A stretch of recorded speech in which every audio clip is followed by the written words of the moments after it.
Mutiara Hikmah Official, menyingkap hikmah di balik sunnah.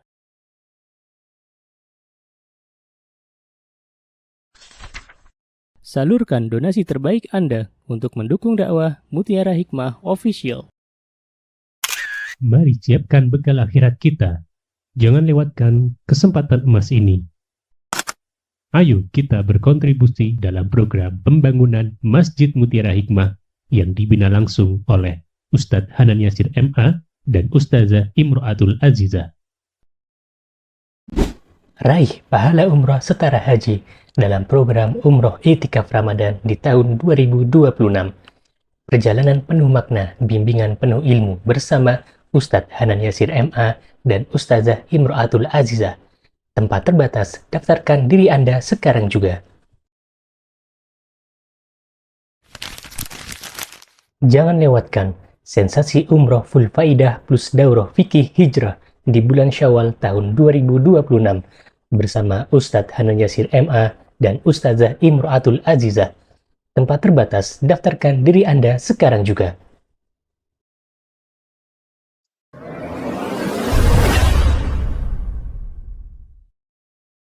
Hari ini insya Allah kita akan melanjutkan kembali belajar tentang 100 hadis pilihan yang harapannya semoga Allah mudahkan kita untuk mengamalkannya. Dan hari ini kita sudah sampai di hadis yang ke-60, betul ya? Baik, monggo silakan Ustazah Fikih yang saya cintai karena Allah, boleh dibantu untuk dibacakan. Hadis ke-60. عن أنس رضي الله عنه عن النبي صلى الله عليه وسلم قال لا يؤمن أحدكم حتى يحب لأخيه ما يحب لنفسه متفق عليه.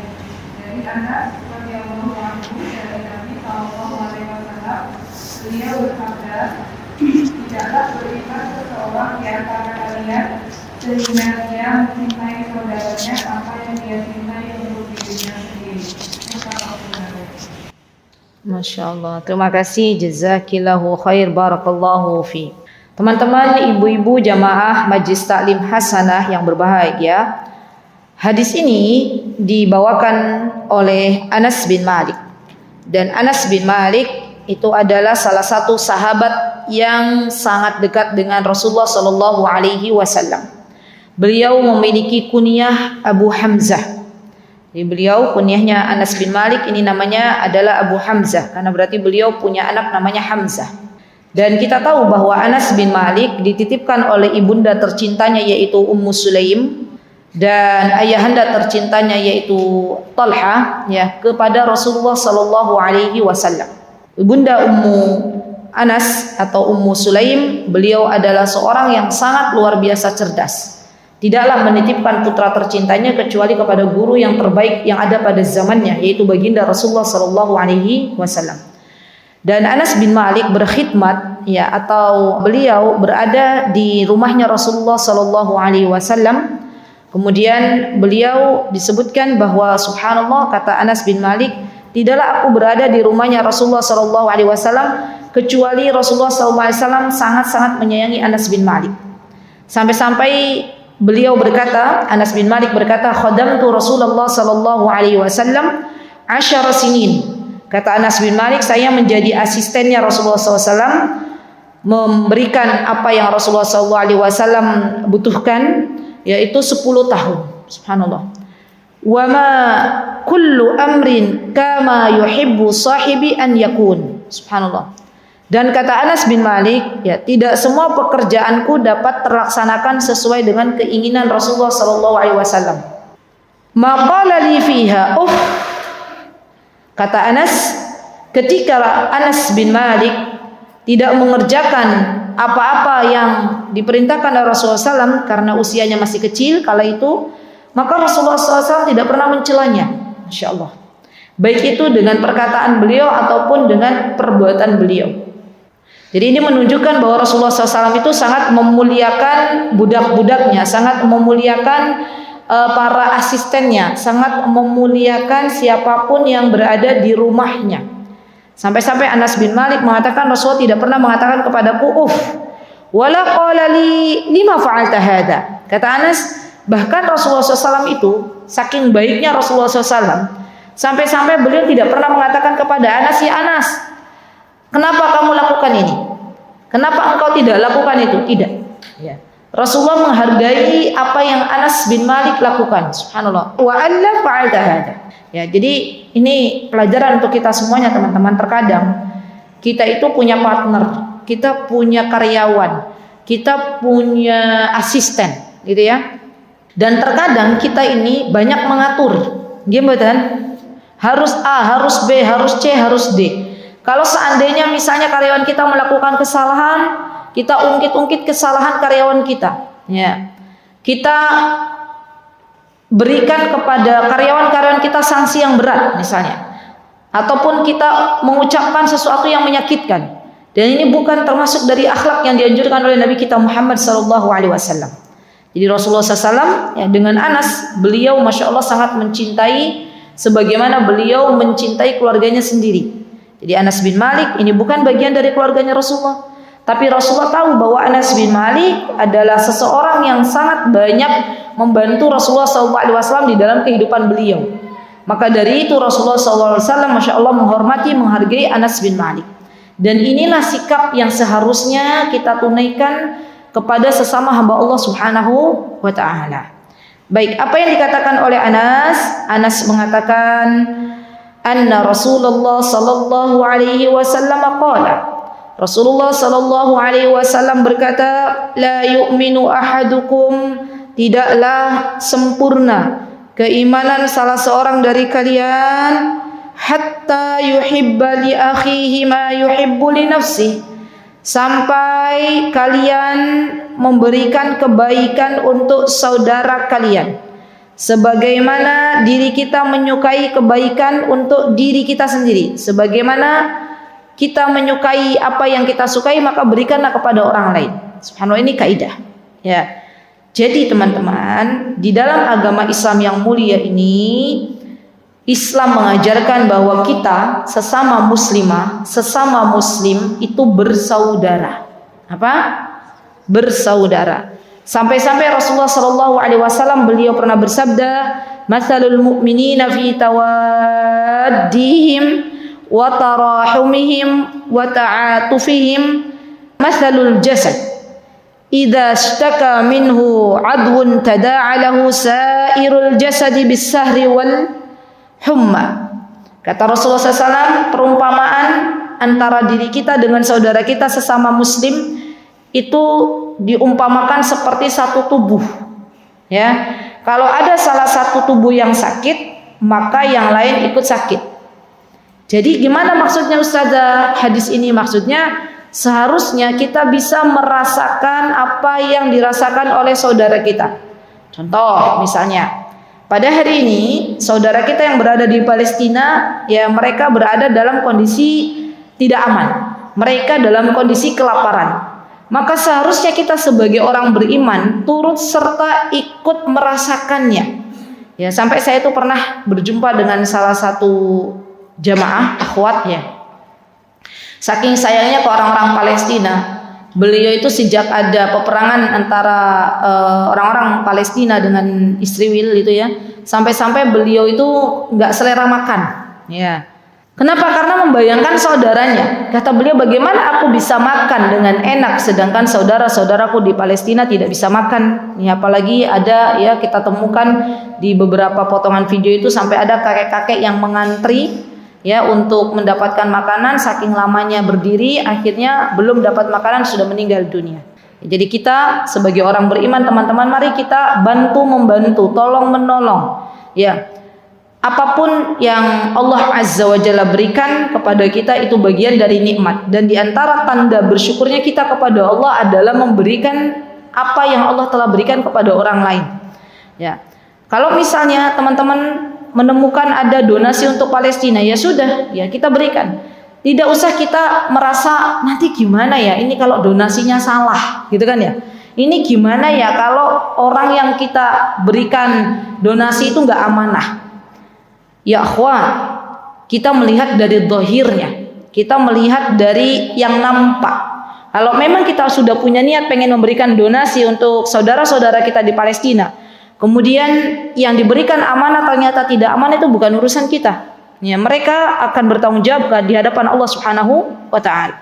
Yang jelas, yang paling pasti itu adalah kita akan berdiri di hadapan Allah Subhanahu wa taala di akhirat, dan Allah akan bertanya kepada kita, "Wahai hambaku, kenapa engkau diam saja manakala saudarimu di Palestina berada dalam kelaparan? Ya. Wahai saudariku, kenapa engkau bangga dengan apa yang aku berikan sedangkan kau membiarkan saudaramu tidak diberikan pakaian untuk menutupi auratnya?" Demi Allah, kita semua akan ditanya oleh Allah Subhanahu wa taala. Maka minimal teman-teman, kalau kita tidak bisa berupaya untuk mendonasikan sebagian harta kita, maka minimal adalah dengan doa. Jadi doakan saudara-saudara kita, terutama kaum muslimin di berbagai belahan dunia, karena saudara kita sesama muslimin itu semuanya bagian dari saudara kita yang kelak kita akan bersama-sama menghadap Allah Subhanahu wa taala. Baik, Rasulullah SAW zaman dahulu kala teman-teman, ketika beliau berhijrah ke kota Yathrib atau sekarang disebut dengan Madinah, maka di antara cara yang beliau pakai adalah mempersaudarakan antara orang-orang muhajirin dan orang-orang ansar. Siapa orang-orang muhajirin? Muhajirin adalah orang-orang para sahabat yang mereka ikut serta berdakwah, berhijrah ke Yathrib. Itu muhajirin. Ansar adalah penduduk asli Madinah. Nah, ketika orang-orang muhajirin ini mereka pergi berhijrah ke kota Madinah atau kota Yathrib, maka otomatis mereka tidak bisa membawa banyak harta. Ya, bahkan banyak di antara para muhajirin itu yang meninggalkan hartanya di kota Mekah. Di saat itu Rasulullah SAW paham apa yang dibutuhkan oleh orang-orang muhajirin. Maka ketika itu Rasulullah SAW mempersaudarakan orang-orang muhajirin dengan orang-orang ansar. Ini bagian dari ukhuwah Islamiyah. Ya. Dan subhanallah teman-teman, ada sebuah cerita yang sangat menggugah jiwa. Di antaranya ketika Abdurrahman bin Auf dipersaudarakan dengan Sa'ad. Maka ketika itu Abdurrahman bin Auf adalah seorang muhajir, Sa'ad adalah seorang ansar. Ketika itu beliau, yang orang ansar ini, Sa'ad ini punya beberapa rumah, punya beberapa istri.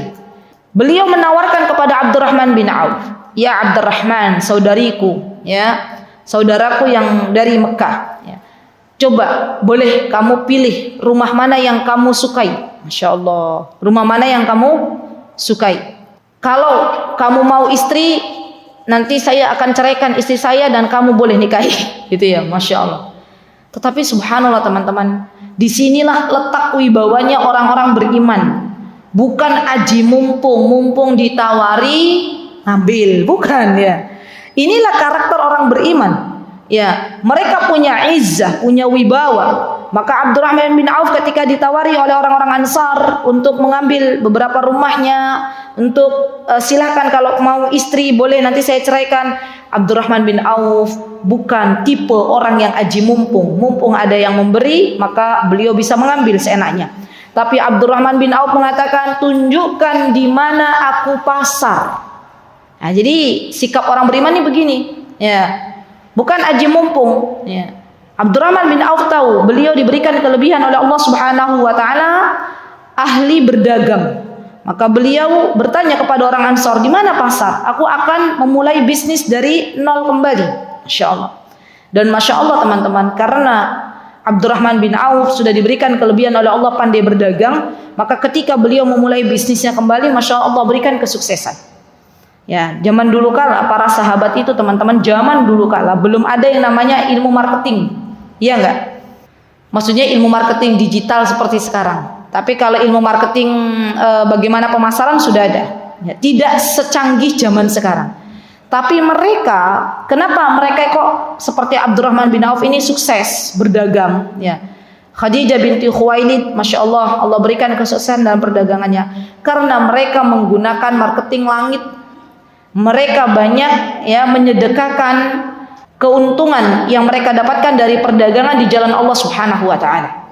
Dan tidaklah keuntungan yang diberikan untuk Allah Subhanahu wa taala di jalan Allah kecuali Allah Azza wa Jalla berikan perlipat gandaan. Allah akan berikan lebih gitu dari apa yang disedekahkan. Dan ini yang banyak dilupakan oleh para pedagang. Ya, banyak pedagang zaman sekarang itu yang hanya mengandalkan marketing digital. Banyak pedagang zaman sekarang yang hanya mengandalkan produk saja, tapi lupa bahwa yang akan menjadikan ia sukses adalah Allah. Yang akan memberikan keuntungan yang besar adalah Allah. Dan ada kisah juga teman-teman, saya pernah mendengar kisah ya, di salah satu negeri yang berada di Mesir itu ada syarikat, ada beberapa orang membangun perusahaan. Itu yang bercerita salah satu guru kami, di mana perusahaan tersebut ya jadi bisnis bareng-bareng ya, dia bagi hasil. Di antara mereka itu menjadikan salah satu laba atau keuntungan dari perdagangan tersebut, dari bisnis tersebut, salah satunya sahamnya diberikan untuk Allah. Maksudnya untuk Allah itu untuk bersedekah di jalan Allah. Masya Allah, Allahumma barik. Ya Allah jadikan bisnisnya tambah besar dan tambah besar. Masya Allah, sampai akhirnya ketika salah satu founder atau salah satu yang dulu awal mula mendirikan bisnis sudah meninggal dunia, maka subhanallah Allah jadikan barokah bisnisnya, dikelola oleh anak keturunannya. Masya Allah. Dan inilah perdagangan yang sesungguhnya. Jadi ketika Allah Subhanahu wa taala memberikan kepada orang-orang Ansor ya kelembutan hati, kebaikan, kemurahan, mereka mau berbagi kepada orang-orang Muhajirin, maka di saat itulah Allah Subhanahu wa taala menguatkan keadaan orang-orang beriman. Masya Allah. Jadi orang-orang beriman tuh harusnya begitu. Dia merasakan apa yang dirasakan oleh saudaranya. Dan banyak di antara kita zaman sekarang teman-teman yang kadang kita tidak mau peduli dengan saudara kita. Kita tutup mata dengan saudara kita. Kita tidak mau lagi melihat kondisi teman-teman kita. Subhanallah. Dan ini bagian dari langkah-langkah syaitan. Jadi syaitan itu diantara godaan kepada orang-orang beriman, syaitan itu pengennya orang-orang beriman tuh bermusuhan. Syaitan itu menggoda anak Bani Adam agar mereka berpecah belah, gitu ya. Agar mereka tidak lagi bersatu padu.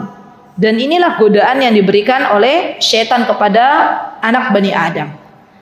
Jadi kita bisa mengambil ibrah dari kisah ya, dipersaudarakannya orang-orang Muhajirin dengan orang-orang Ansar oleh Rasulullah SAW. Maka di sini menjadi sebuah bukti bahwa tidaklah orang-orang Ansar mencintai sesuatu kecuali mereka juga berikan kepada saudara-saudaranya orang-orang Muhajirin. Baik, kemudian kita akan membahas syarahnya dari hadis ini.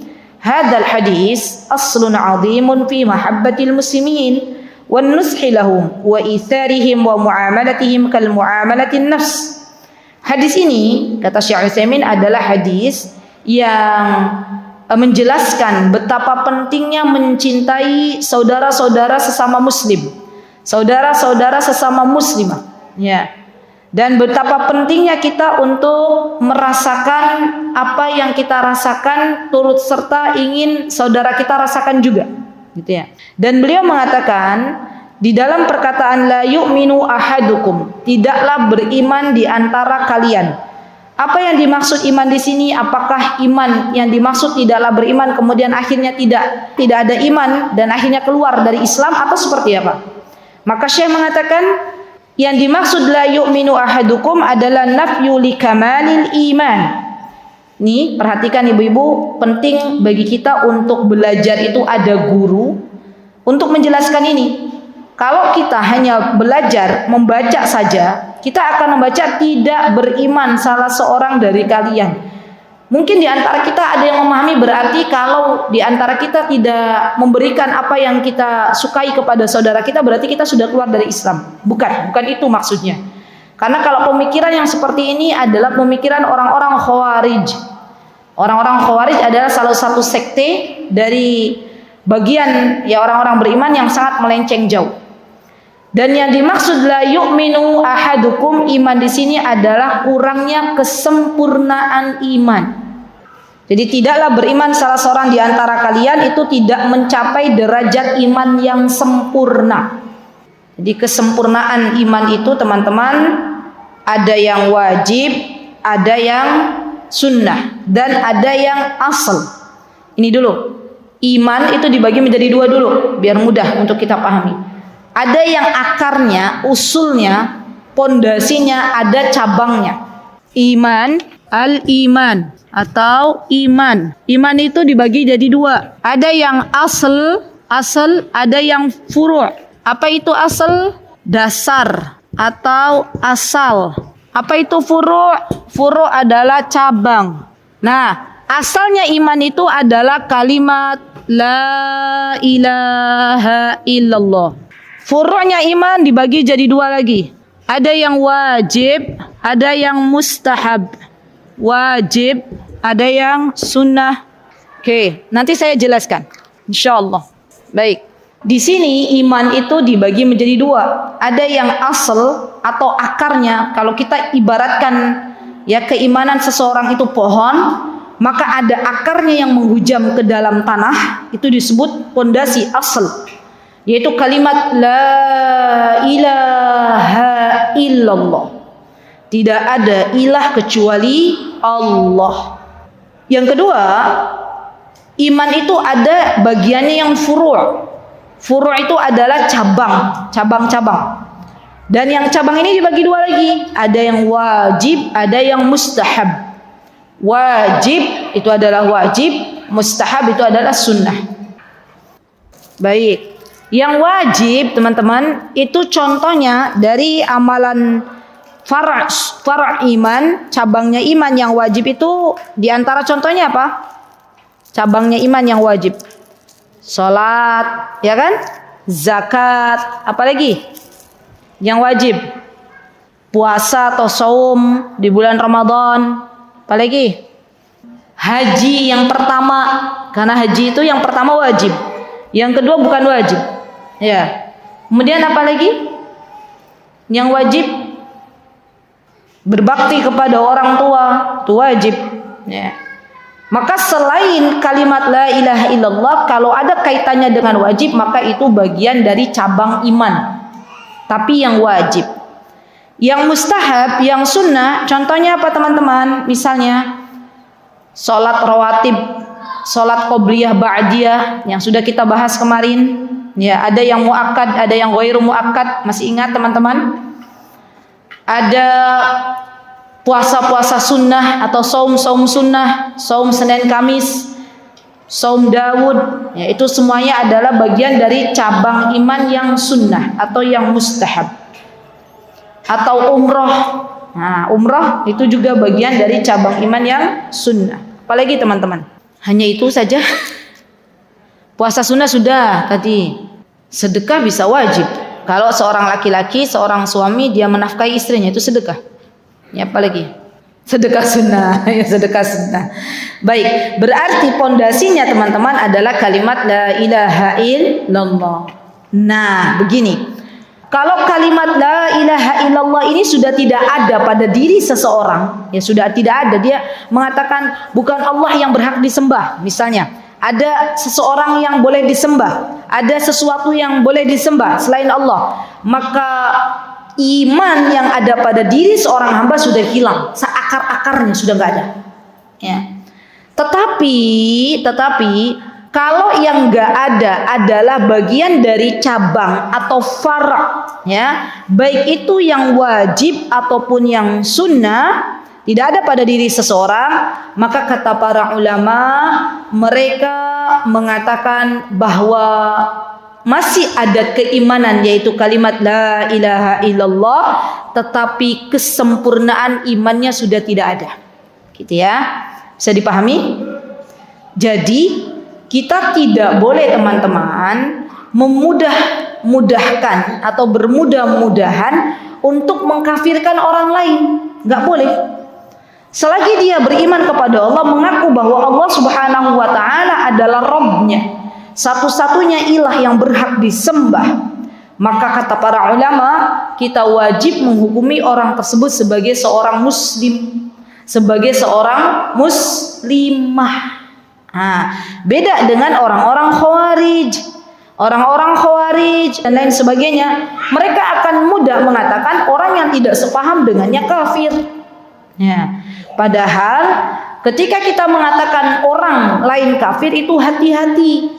Kalau sampai ternyata itu adalah tuduhan semata, maka kalimat kafir kembali kepada siapa yang mengatakan. Jadi ini bagian dari sesuatu yang sangat penting, teman-teman. Kita itu belajar bukan menjadikan diri kita akhirnya dari belajar itu mudah mengkafirkan orang, bukan, sama sekali bukan. Tetapi kita belajar agama untuk menjadi hamba Allah yang lebih bijak, ya. Tidak mudah mengkafir-kafirkan orang, tidak mudah mencela orang lain yang belum mendapatkan hidayah dari Allah Subhanahu wa taala. Tidak mudah untuk mengatakan diri kita itu lebih daripada orang lain. Tetapi dengan kita belajar, kita menjadi hamba-hamba Allah yang tawadhu, hamba-hamba Allah yang rendah hati. Kemudian Syekh mengatakan ketika beliau tahu bahwa iman itu dibagi menjadi 3, ada iman yang wajib, ada iman yang pondasi, ada yang fara', maka kemudian beliau mengatakan, kata beliau, nafi li kamalil imanin wajib lintifa'i ba'du wajibatihi ka qaulihi sallallahu alaihi wasallam, la yu'min man la ya'man jarahu bawa'iqah. Contohnya kata beliau, ada sebuah hadis dari Nabi kita Muhammad sallallahu alaihi wasallam di mana Rasulullah pernah mengatakan tidaklah beriman seseorang yang mengganggu tetangganya dengan gangguan, baik dengan perkataan maupun perbuatan. Ya. Dan yang dimaksud tidak beriman di sini bukan berarti orang ini bukan muslim, tetapi orang ini masih bagian dikategorikan sebagai orang beriman, hanya kesempurnaannya yang kurang. Kenapa? Karena dia selalu menyakiti tetangganya dengan perkataan-perkataannya. Dia selalu menyakiti tetangganya dengan gangguan-gangguan yang dia lakukan dengan tangannya, dengan kakinya. Dan ini yang disebut dengan hilangnya kesempurnaan iman, bukan iman yang secara keseluruhan. Baik. Kemudian yang ketiga, teman-teman, ketika Rasulullah SAW menjelaskan la yu'minu ahadukum hatta yuhibba li akhihi ma yuhibbu li nafsihi, maka yang dimaksud iman di sini kata Syekh adalah bagian dari iman yang mustahab. Ya. Nafyu li kamalil imanil mustahab lintifa'i ba'da mustahabbatihi. Berarti ketika kita mengatakan la yu'minu ahadukum hatta yuhibba li akhihi ma yuhibbu li nafsihi, ini adalah bagian dari kesempurnaan iman yang dianjurkan oleh Nabi kita Muhammad sallallahu alaihi wasallam. Jadi kalau ada di antara kita tidak mencintai saudara kita sesuai dengan apa yang kita cintai untuk diri kita, itu bukan berarti kita tidak beriman secara keseluruhan. Tapi kurangnya kesempurnaan iman kita yang punya hukum mustahab, sunnah, gitu ya. Dan kita sudah tahu bersama teman-teman bahwa segala sesuatu yang dianjurkan oleh baginda Rasulullah SAW itu punya banyak manfaat, ada banyak hikmah di dalamnya. Ya, baik. Ats-tsani disebutkan oleh Syekh, ikhtalafa ulama fi taujihin nusus allati warada fiha nafyul imani amman fa'ala muharraman aw tarkun wajiban. Ka qauli sallallahu alaihi wasallam, la yazni zani hina yazni wa huwa mu'min. ولا يسرق السارق حين يسرق وهو مؤمن ولا يشرب الخمر حين يشربها وهو مؤمن ولا ينتهب نهبة ذات الشرف يرفع الناس إليه فيما أبصارهم حين ينتبهها وهو مؤمن. Subhanallah teman-teman, kalau ada orang melakukan dosa besar, ya kemarin saya membuka kitab baru di Masjid Green Hill, ya Masjid Green Hill itu daerah Jalan Kaliurang ya. Itu di sana buka kitab Al-Kabair, dosa-dosa besar karya Imam Adz-Dzahabi. Ya, ada 76 dosa-dosa besar. Ya. Di sana 1 bulan sekali, Rabu pekan kedua. Jadi kalau teman-teman, masya Allah, Allahumma barik, ya berada di masjid ini, Masjid Mutiin, ya bersama jamaah hasanah, masya Allah berbahagialah. Karena tidak ada kajian saya dalam 1 pekan yang setiap pekan kecuali di sini. Masya Allah. Jadi Masya Allah ini Bu Suatun ini Masya Allah negonya udah lama sekali datang ya, Masya Allah. Ya karena Senin sebagian pekan 1, 3 di Godean, pekan 2 saya ada di pekan 2 di mana? Pekan 4 di Mangkuyudan, pekan 2 Senin saya di mana? Oh di Mamahke. Ya. Terus Selasa di sini semua. 1, 2, 3, 4. Masya Allah, Allahumma barik. Rabu pekan pertama di Masjid Ngoto Firdaus. Pekan kedua di Green Hill. 3, 4 di Masjid Pogung Baru di MPB. Besok di MPB. Kamis 1, 3 di Masjid Al Hidayah Purwosari. 2, 4 di Teras Quran. Masya Allah. Jadi Masya Allah.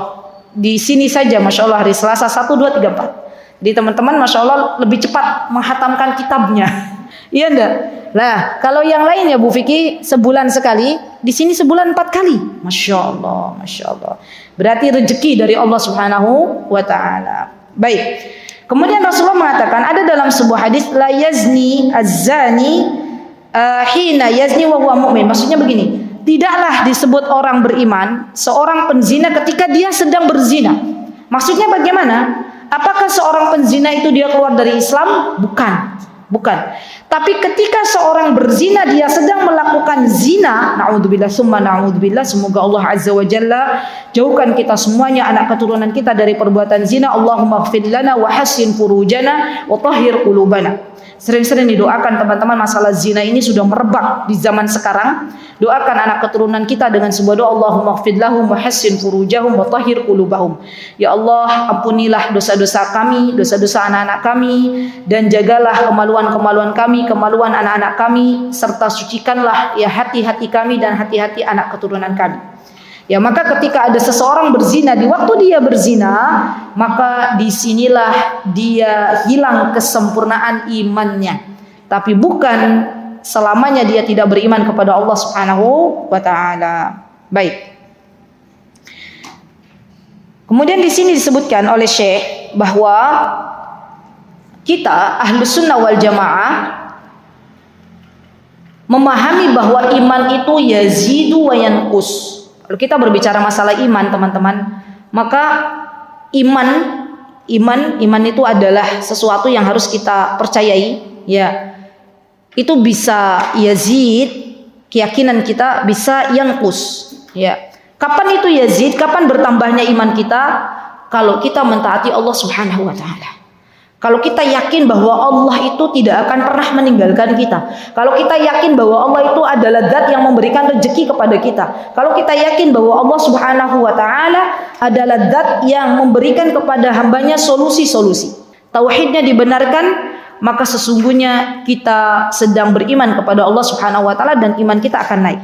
Yazidu bi ta'atir Rahman, bertambah dengan taat kepada Rahman, kepada Allah. Wa yanqusu bi ma'siyatir Rahman. Sebaliknya kalau kita sedang bermaksiat, sedang melakukan dosa-dosa besar, maka otomatis iman kita naqis, iman kita berkurang. Dan berkurangnya iman kita, teman-teman, ini harus bisa dipahami. Ketika kita melakukan dosa besar, bukan berarti iman kita yang asal atau yang pondasi, yang akarnya itu lepas dari kita. Tetap masih ada iman. Ya. Berbeda dengan pemikiran orang-orang Khawarij. Kita adalah Ahlus Sunnah wal Jamaah. Orang-orang Khawarij mengatakan kalau ada orang melakukan dosa besar, bermaksiat kepada Allah, entah itu dia berzina, entah itu dia mencuri, entah itu dia apalagi dosa besar, membuka aurat, gitu kan ya, itu dosa besar. Maka kata orang-orang Khawarij, berarti dia telah keluar dari iman. Dan yang dimaksud telah keluar berarti dia sudah tidak lagi beriman kepada Allah Subhanahu wa Ta'ala. Dan kalau meninggal dunia, kata orang-orang Khawarij, orang-orang yang melakukan dosa besar belum bertobat kepada Allah Subhanahu wa Ta'ala, maka dia berada di dalam neraka, dikekalkan di sana. Tapi kita orang Ahlus Sunnah wal Jamaah, ketika ada seseorang di antara kita melakukan dosa besar, kemudian belum bertaubat kepada Allah ketika meninggal dunia, maka ada kemungkinan besar orang-orang ini akan Allah angkat, ya Allah masukkan dulu ke dalam neraka, menghapuskan apa yang telah mereka lakukan dari dosa-dosa, baru kemudian Allah angkat ke dalam surganya. Jadi tidak kekal di dalam neraka. Tolong dasar ini kita pahami bersama. Karena kalau kita tidak memahami dasar ini teman-teman, na'udzubillah summa na'udzubillah, maka kita akan memiliki pemahaman orang-orang Khawarij. Na'udzubillah summa na'udzubillah. Baik, kemudian Syekh mengatakan ats-tsalis, dalal hadis anna min khisalil imani al-mustahab an yuhibba al-muslim li akhihi ma yuhibba li nafsi wa yakrahu ma yakrahu li nafsi fayatihi bima yuhibbu an yu'ti bihi wa yamna'u anhu ma yuhibbu an yamna'a anha min al-adha wa yansahu lahu wa yajtahidu fi ada'i huquqi wa ihtiramihi wa taqdirihi wa nadhari fi masalihihi. Kata Syekh bahwa sejatinya ketika kita mencintai diri kita lebih banyak ya untuk diri kita, maka sejatinya iman kita itu sudah tidak lagi sempurna, tapi bukan kita keluar dari agama yang mulia ini. Dan saya mengatakan bahwa hadis ini ya menyebutkan banyak sekali faidah atau hikmah yang bisa kita pelajari bersama. Di antaranya teman-teman, apa perkara yang bisa kita berikan untuk saudara kita? Bukan masalah dunia saja, tapi yang penting dan perlu kita nomor satukan adalah perkara din, perkara agama atau perkara akhirat. Maksudnya bagaimana Ustazah? Contoh, sebagaimana kita suka ketika kita berada di majelis ilmu, kita mendapatkan ketenangan, gimana? Kita mendapatkan ampunan dari Allah, maka kita pun dalam real kehidupan kita ingin mengajak saudara kita ke dalam majlis ilmu agar saudara kita merasakan ketenangan yang ada dalam majlis ilmu. Itu contoh di dalam kehidupan kita sehari-hari. Jadi masalah agama atau akhirat ini ya para ulama membagi beberapa bagian. Ya, pada perkara agama ada 3 kondisi. Yang pertama, misalnya contoh agama saudara kita, ya keyakinan terhadap agamanya nun sewu lebih sedikit daripada kita. Ya, misal contohnya, alhamdulillah wa syukrulillah, kita diberikan oleh Allah kelancaran dalam membaca Al-Quran. Kita diberikan oleh Allah Subhanahu wa Ta'ala kesempatan untuk belajar akidah. Saudara kita belum bisa baca Al-Quran, belum mengerti bagaimana meyakini Allah yang sebenarnya, bagaimana mentauhidkan Allah yang sebenarnya. Maka dalam hal ini kita dianjurkan untuk mengajak saudara kita agar ia pun pandai dalam membaca Al-Quran.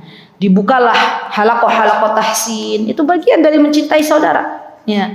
Dan ibu-ibu, saya sudah pernah kemarin menyampaikan kan, ada saudara kita yang dari Godean, ya, tahsin di sore hari Selasa kemarin, ya, tahsin sore, tahsin jam ba'da asar, ya, beserta belajar beserta tafsirnya. Waktu kemarin, pekan kemarin tafsirnya surat An-Nazi'at, ya. Dan ketika pamit ya dari rumah kepada suaminya untuk menuntut ilmu, untuk belajar Al-Quran, kemudian mempelajari tafsir surat An-Nazi'at yang berkaitan dengan malaikat. Ada malaikat pencabut nyawa, ada malaikat yang bertugas ya memberikan angin kepada manusia, ada banyak ya tugas-tugas malaikat. Maka kemudian setelah selesai pulang pukul 17, karena memang bubaran kajiannya tahsinnya jam 17, beliau mau pulang ke rumah. Ternyata Allah lebih sayang kepada beliau. Ya, di tengah perjalanan beliau terjatuh dari motornya. Kemudian beliau kondisinya dalam keadaan di samping dekat tempat kecelakaan beliau itu ada empang. Ya, beliau dalam keadaan tenggelam dan meninggal dunia. Ya, belum sampai rumah. Lihat. Dan itulah husnul khatimah. Subhanallah. Maka dari itu teman-teman, yang kita minta itu yang seperti itu kepada Allah. Ya Allah, hamba memohon kepadamu husnul khatimah. Dan saya kemarin mendengar dari panitia kajian yang kemarin mengantarkan saya hari Senin, Ustazah, kalau antum tahu yang sudah meninggal ini, Allahumma gfirlaha warhamha wa'afiha wa'afu anha wa akrim nuzulaha wa wasi' madkhalaha waj'al qabraha rawdah min rawdatil jannah. Jamaah ini adalah seorang wanita yang Masya Allah, Allahumma barik, ketika di masa hidupnya beliau sangat cinta dengan majlis ilmu. Masya Allah. Jadi di mana ada majlis ilmu di sekitar rumah beliau, beliau datang. Lihat teman-teman, pelajaran yang sangat berharga, bahwa Allah akan mewafatkan kita sesuai dengan kebiasaan kita. Kalau kebiasaan kita duduk di majelis ilmu, kalau kebiasaan kita benar-benar jujur kepada Allah, mencintai Allah, mentaati Allah, maka Allah akan mencabut nyawa kita dikala kita selesai dalam mentaati Allah Subhanahu wa Ta'ala. Dan kematian itu dekat teman-teman. Jangan pernah kita mengatakan saya masih muda Ustazah. Ya, Kematian tidak harus menunggu tua. Kematian tidak harus menunggu sakit terlebih dahulu. Kalau sudah ajalnya, sudah waktunya, maka tidak ada yang bisa menyangkalnya. Kullu nafsin dha'iqatul maut. Jadi itu pelajaran yang sangat berharga ya, Masya Allah. Usianya baru 47 tahun beliau. Ya, sudah diwafatkan oleh Allah Subhanahu wa taala terlebih dahulu dalam keadaan tenggelam, dan kata para ulama tenggelam itu ya ada yang menyebutkan kondisi ini di antara kondisi orang yang mendapatkan kesyahidan. Ya. Dan caranya Allah yang mewafatkan beliau dalam kondisi yang indah setelah beliau menuntut ilmu, setelah beliau belajar Al-Qur'an. Masya Allah. Baik. Kemudian kondisi yang kedua adalah ya, berarti tadi kondisi pertama kalau ada saudara kita yang ilmu agamanya lebih sedikit, maka apa yang bisa kita lakukan? Yang bisa kita lakukan mengajaknya untuk bersama-sama belajar agama yang mulia ini, ya, agar menjadi minimal sama ya dengan kita dalam pemahaman agama. Maka kondisi yang kedua adalah saudara kita dalam pemahaman agamanya sama dengan kita, setara. Ya. Maka apa yang bisa kita lakukan ketika ada saudara kita sama-sama ngaji, sama-sama datang ke majelis ilmu, sama pemahaman agamanya, maka sikap kita tidak boleh hasad. Kita tidak boleh iri dengki. Ya. Kita tidak boleh mengatakan saya loh yang lebih paham daripada kamu, loh yang sama kok. Ya. Hijrahnya bareng, duduk di majelis ilmunya bareng, maka saling menghargai. Tidak boleh ada hasad dan rasa dengki.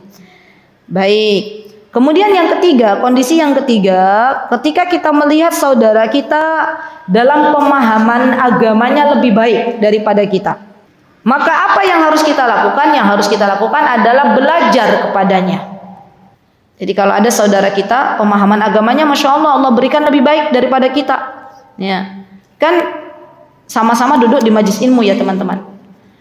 Sama-sama gurunya, sama-sama kitab yang dibahas. Kadang pulang ke rumah, ya, yang satu paham, yang satu nggak paham.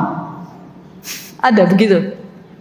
Maka kalau kita dapati kita belum paham, maka wajib bagi kita bertanya kepada teman kita yang paham. Tadi tuh Ustadzah ngajarin apa yo? Tadi kok saya ngantuk sebentar tuh, enak banget tuh. Apalagi kalau ngantuknya di kajian. Waduh, Masya Allah, nikmatnya. Jadi tidur sebentar tuh nikmat ya Beko ya. Tapi nanti malah bingung, ini sampai mana ya pembahasannya, materinya. Nah, kalau kita melihat kawan kita, Masya Allah, tulisannya rapi, catatannya bagus, Masya Allah, pemahamannya bagus, maka wajib bagi kita untuk bertanya. Dan teman-teman, kalau di antara kita, subhanallah, ada yang dimintai oleh kawan kita, ya, misalnya kawan kita berkata, aku pinjem buku catatanmu, ya, maka kita berikan, boleh, silahkan. Ya, itu bagian dari mencintai saudara kita. Ya.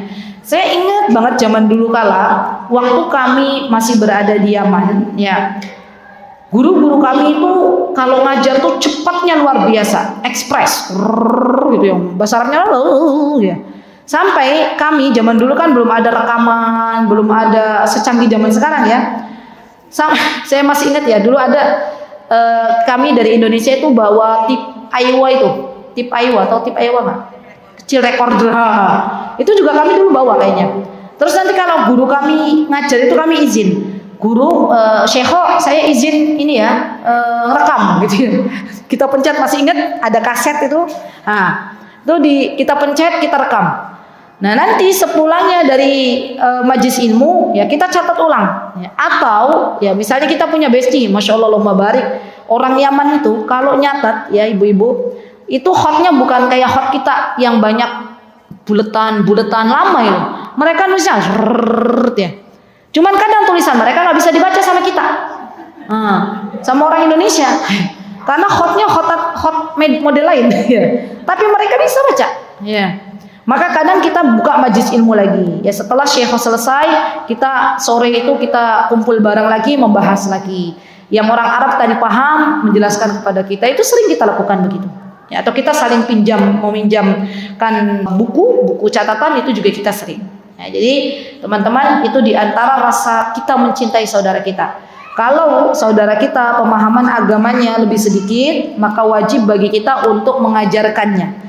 Kalau saudara kita pemahaman agamanya lebih banyak, maka boleh kita untuk belajar kepadanya.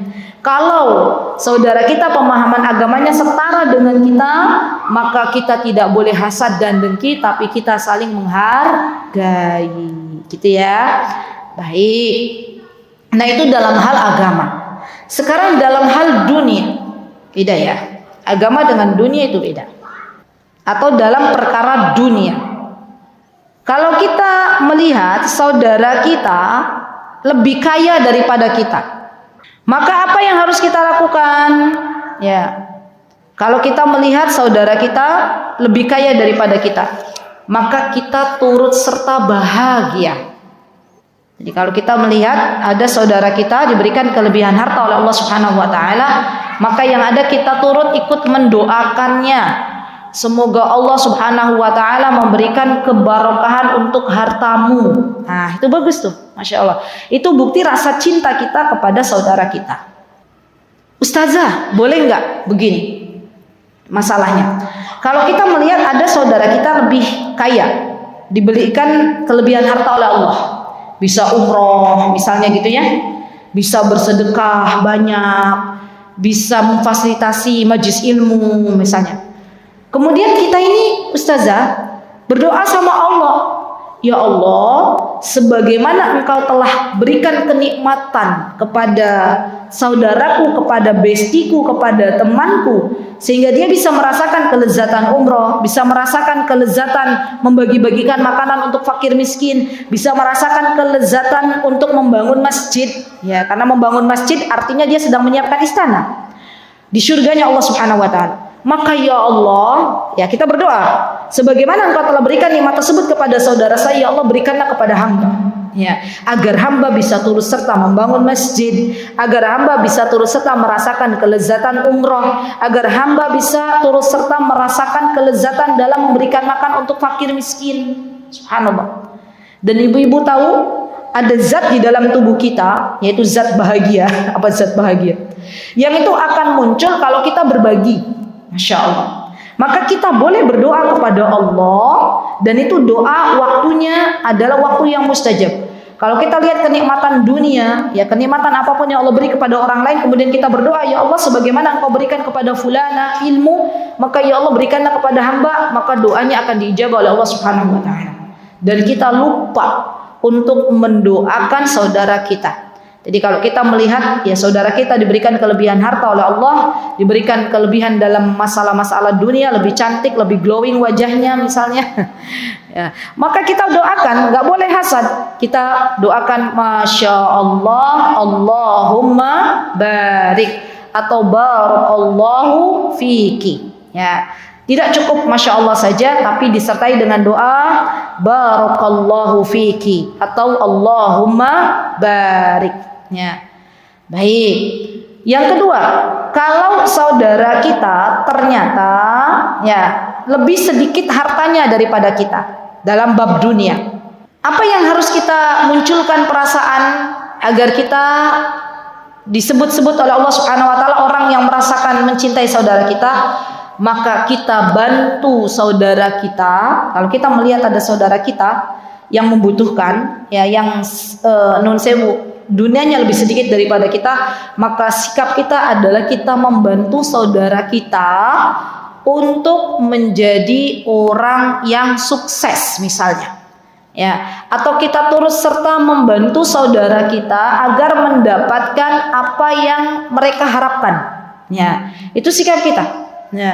Jadi kalau kita melihat ada orang yang nun sewu dunianya lebih sedikit daripada kita, maka kita pertama bersyukur dulu kepada Allah. Alhamdulillah ya Allah, hamba masih diberikan apa? Sepeda. Ya saudara kita nggak punya sepeda, ya, tapi masih punya kaki. Ya. Alhamdulillah ya Allah, hamba diberikan roda 2. Saudaraku kalau ke kajian naiknya sepeda. Kalau sudah dikasih roda 4, alhamdulillah ya Allah, engkau berikan kepada kami roda 4. Saudariku masih punyanya cuma roda 2. Ya, apa kata Rasulullah? Undur ila man huwa asfala minkum wa la tandur ila man huwa fawqakum. Kalau masalah dunia, maka kita lebih lihat ke bawah, ya, lebih bersyukur kepada Allah Subhanahu wa taala. Baik, yang ketiga teman-teman, kalau seandainya harta atau dunia kita sama dengan saudara kita. Ya. Kita punya mobil, saudara kita punya mobil. Kita, apalagi Bu Fikri, punya rumah, saudara kita punya rumah. Apalagi saudara kita wajahnya glowing, alhamdulillah kita glowing misalnya. Itu kan dalam perkara dunia. Ya. Maka yang ada sikap kita tidak boleh hasad, iri dan dengki. Ya. Masya Allah. Kalau ini dipraktekkan itu Masya Allah itu luar biasa. Baik. Kemudian di antara ya sikap yang seharusnya kita tanamkan pada diri kita, yang di situ masuk dalam rangka mencintai saudara kita sebagaimana diri kita mencintai diri kita, di dalam agama kita itu ada yang namanya itsar. Itsar itu apa Ustazah? Itsar itu adalah memberikan kepada saudara kita yang lebih baik atau mendahulukan saudara kita dibandingkan diri kita. Itsar, ITSAR, itsar. Ya. Dan itsar ini dibagi dua ibu-ibu. Ada itsar dalam perkara dunia, ada itsar dalam perkara agama. Nanti saya misalkan dalam contoh sehari-hari. Itsar dalam perkara dunia misalnya apa? Itsar dalam perkara dunia misalnya kita lebih mendahulukan orang lain, memberikan kepada orang lain daripada untuk diri kita. Maka ini hukumnya mustahab. Hukumnya dianjurkan. Tapi kalau itsar dalam perkara agama ini tidak diperbolehkan. Contoh nih dalam kehidupan sehari-hari. Ibu-ibu mau sholat bareng bestinya. Terus kata bestinya, monggo panjenengan yang jadi imam. Kata kita, mboten, panjenengan mawon, mboten. Suka gitu nggak kita? Berarti itu itsar dalam masalah agama, ya. Dan ini tidak diperbolehkan. Yang ada di dalam agama itu kalau perkaranya agama adalah berfastabiqul khairat, berlomba-lomba dalam kebaikan. Ya, ini kaidah dasarnya. Jadi kalau masalah agama itu nggak boleh itsar, kita harusnya berlomba-lomba. Bukan justru memberikan kesempatan beramal solih untuk orang lain. Ya karena kita juga butuh, gitu loh. Maksudnya butuh untuk beramal soleh. Siapa yang pengen bangun masjid? Panjenengan mawon. Ya. Padahal kita juga butuh untuk mendapatkan istana di dalam surganya Allah Subhanahu wa taala. Jadi dalam perkara agama maka tidak dianjurkan untuk itsar. Baik. Dan hukumnya adalah makruh kata sebagian ulama, dan kata sebagian ulama hukumnya mengatakan bahwa itu sudah masuk dalam kategori dilarang. Baik, kemudian Syekh mengatakan man tahalla bihadhihi al-khislatil 'azimah kana mustahiqqan lidukhulil jannah. Subhanallah. Ibu-ibu, barang siapa yang dikaruniai oleh Allah Subhanahu wa taala sifat ini, sifat ya Masya Allah mudah membahagiakan orang lain, sifat senang kalau melihat orang lain bahagia, sifat dia lebih senang ya kalau bisa memberikan yang terbaik untuk orang lain. Maka kata Syekh, sifat-sifat ini yang akan mengantarkan dia ke dalam surganya Allah Subhanahu wa taala. Masya Allah. Ya. Dan zaman sekarang ibu-ibu di mana rasa ego itu pada diri manusia semakin tinggi, ya, maka kebalikannya kepedulian semakin tipis, rasa empati semakin kecil, ya. Dan penting bagi kita dalam mendidik anak-anak, ibu-ibu, ada masanya anak-anak itu dididik untuk berbagi. Tapi masanya bukan ketika mereka masih balita. Ya, ini penting nih. Saya izin menyampaikan. Jadi kalau mendidik anak-anak, mereka masih TK, maka jangan dipaksa anak kita yang masih TK untuk berbagi kepada temannya. Kenapa? Karena anak kecil itu masih punya ego untuk mempertahankan. Gimana Ustazah caranya? Ya udah enggak apa-apa, jangan dulu berbagi enggak apa-apa. Tapi kalau mereka sudah mulai SD kelas 3, kelas 4, kelas 5 sudah mulai mau mendekati usia balik, maka baru boleh kita mendidik anak-anak kita untuk berbagi. Boleh, silahkan. Dan itu akan ada menumbuhkan rasa cinta untuk berbagi.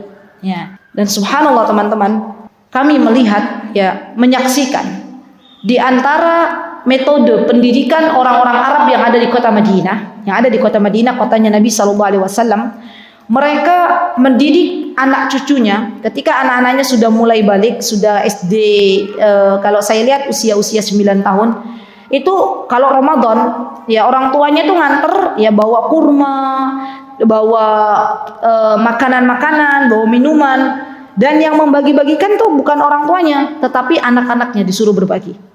Dan subhanallah, ini adalah bagian dari mengajarkan kebaikan untuk anak-anak kita. Ya, kita harapannya teman-teman, ketika kita meninggal dunia, sudah berada di kubur, anak kita masih berbagi, masih ingin yang memberikan yang terbaik untuk saudaranya, maka kita dapat pahalanya, dapat aliran transferan pahalanya. Masya Allah. Dan ini bagian dari bukti rasa cinta kita kepada saudara kita. Baik, Rasulullah SAW pernah ditanya oleh sahabat, ya. Kata sahabat, ya Rasulullah, amalan apa yang bisa memasukkanku ke dalam surganya Allah? Dullani ala amalin yudkhilunil jannah. Maka kata Rasulullah SAW, fa'ahabbu li akhika ma tuhibbu li nafsik. Ya, kata Rasulullah SAW, cintailah saudaramu sebagaimana engkau mencintai dirimu sendiri. Masya Allah. Masya Allah ya teman-teman. Tidak semua diri kita itu dimudahkan oleh Allah untuk begitu. Ada kalanya kita lebih mementingkan kepentingan diri kita daripada kepentingan orang lain. Maka minta kepada Allah agar Allah Azza wa Jalla berikan kepada kita akhlak-akhlak yang mulia ini. Agar Allah berikan kepada kita akhlak-akhlak yang terpuji ini. Kenapa? Karena bagian dari akhlak yang terpuji ini yang kelak akan memasukkan kita ke dalam surganya Allah Subhanahu wa taala. Baik, kemudian al-khamisah, kata Syekh, innama yuqaddiru ala hadhihi al-khislah wa yaqwa 'alaiha min rizqi salamati sadr. Subhanallah. Wa kana qalbuhu khaliyan min al-ghilli wal ghishi wal hasad. Wa man kana dzalika sarrahu ma sarra akhahu wa sa'u ma sa'a akhahu. Amma man kana yahmilu fi qalbihi al-ghil fa innahu yamna'u min hadzal khair limunafatihi lima fi qalbihi min as-su'. Fa innal hasad yaqtadi an yakraha al-hasid an yafuquhu ahad fi khairi aw yusawihi li anna yuhibba an yumtaza 'anil nasi bi fadailihi. Subhanallah. Wal iman yaqtadi khilafu dzalika wa an yusyrikahul mu'minina kullum fi ma atahu Allah min al-khairi ghairu an yanqusa minhu syai'. Faqad madaha Allah fi kitabihi man la yuridul 'alu fil ardi faqala subhana tilka ad-darul akhirah taj'aluha lil ladzina la yuriduna 'uluwan fil ardi wala fasada wal 'aqibatu lil muttaqin. Masyaallah. Lihat teman-teman. Kata Syekh, orang-orang yang bisa berbuat demikian, yang mencintai saudaranya sesuai dengan apa yang dia cintai, itu merupakan tanda bersihnya hati seseorang. Masya Allah. Jadi jangan lupa ketika berdoa itu kita minta sama Allah, ya Allah bersihkanlah hatiku. Allahumma tahhir qalbi, ya Allah bersihkanlah hatiku. Karena orang yang dibersihkan hatinya oleh Allah akan mudah untuk berbuat baik kepada sesama. Masya Allah. Dan berbuat baik kepada sesama itu nggak harus dengan harta, ibu-ibu. Ya. Ketika kita mencoba menjadi pendengar yang baik, itu juga berbuat baik kepada sesama. Ketika kita berusaha untuk ramah kepada setiap orang, itu juga berbuat baik kepada sesama. Bukankah kita suka ketika orang lain ramah kepada kita? Ya enggak? Maka ketika kita suka orang lain ramah kepada kita, maka berbuatlah ramah kepada orang lain. Ya, jadi orang yang, kan ada tuh, orang yang punya karakternya itu apa ya? Ramah ya, semana. Ya itu dialah bahasanya apa? Yang penting kita paham ya.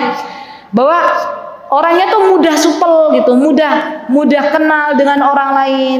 Itu kira-kira kalau kita ketemu dengan model-model seperti itu senang nggak ibu-ibu? Senang. Sebagaimana kita senang orang lain berbuat baik kepada kita, maka berbuat baiklah juga kepada orang lain. Ya, kalau ada orang yang waliyadzubillah misalnya ya ketemu sama saudaranya dia jutek, ya perkataannya ketus, ya kita nggak suka, ya nggak? Maka ketika kita tidak suka orang lain berbuat demikian, jangan kita berbuat demikian kepada orang lain. Kan gitu. Ya. Jadi dibalik lagi, apa yang kita nggak suka dari orang lain jangan berbuat demikian. Apa yang kita sukai dari orang lain maka berbuatlah demikian. Gitu ya. Baik. As-sadisa, mahabbatul khairil ghair la tunafi an yakrahul mar'i an yafuqu ahad fil jamal. فلا يدم ولا يأثم فقد أخرج أحمد بن حديث ابن مسعود قال أتيت النبي صلى الله عليه وسلم وعنده مالك فأدركته وهو يقول يا رسول الله قسم لي من الجمال ما ترى فيما أحب أحدا من الناس وفضلني بشراكين فما فوقها أليس ذلك هو من البغى فقال لا ذلك من البغى ولكن البغى من بطر أو قال سفيه الحق وغمط الناس أما إذا فعل ذلك من باب الكبر والفخر على الناس فهذا مذموم faqad naha asy-syara' tahmilu atharus salaf wa huwa munafi li mahabbatil khairi lil muslimin. Kemudian teman-teman, kata Syekh, maka ketika kita punya rasa untuk mencintai saudara kita sesama muslim, maka kita pun tidak diperbolehkan untuk merasa lebih daripada orang lain. Masya Allah. Jadi kalau ada kelebihan yang Allah beri, kita katakan hada min fadlillah. Ini semuanya adalah dari Allah. Ini semuanya adalah keutamaan dari Allah. Bukan semata-mata karena saya bekerja, bukan semata-mata karena saya rajin, bukan semata-mata karena saya pintar, tapi semuanya murni dari Allah Subhanahu wa taala. Dan ini akan memudahkan kita untuk berbuat baik kepada orang lain. Baik. Di sini disebutkan teman-teman, ada seorang tabi'in bernama Atha bin Wasi'. Beliau yubi'u himaran, beliau menjual keledai beliau.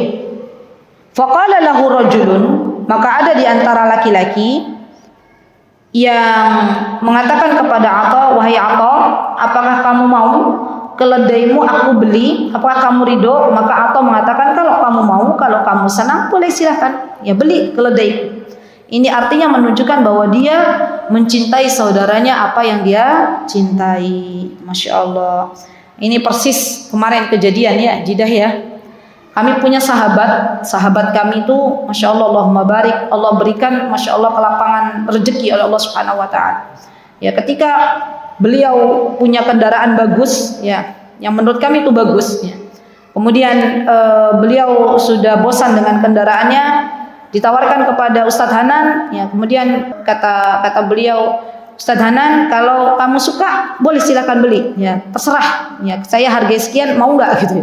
Masya Allah, Allahumma barik, langsung dikasih itu teman-teman. Berarti ini apa? Ini menunjukkan bahwa beliau mencintai saudaranya sebagaimana beliau mencintai dirinya sendiri. Masya Allah, itu teman kami dari Yaman, ya subhanallah, semoga Allah, orang Indonesia tapi dulu teman di Yaman. Semoga Allah merahmati harta beliau, semoga Allah menjaga harta beliau, dan Masya Allah semoga Allah menerima segenap amal ibadah beliau. Jadi Masya Allah, orang-orang yang seperti ini Masya Allah.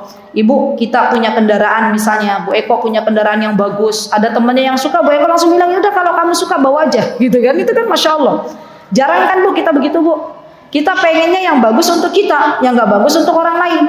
Tapi kalau subhanallah, ketika Allah berikan kepada kita, Masya Allah ya, ada teman kita, ya kita pakai baju, terus teman kita bilang, ih kamu bagus deh, ya baju yang kamu pakai, kamu suka, besoknya langsung di laundry, langsung dikasih atau dibelikan yang baru. Nih, aku belikan yang baru ya, Masya Allah. Dan Masya Allah teman-teman, ada memang subhanallah beberapa hamba Allah tuh yang seperti itu.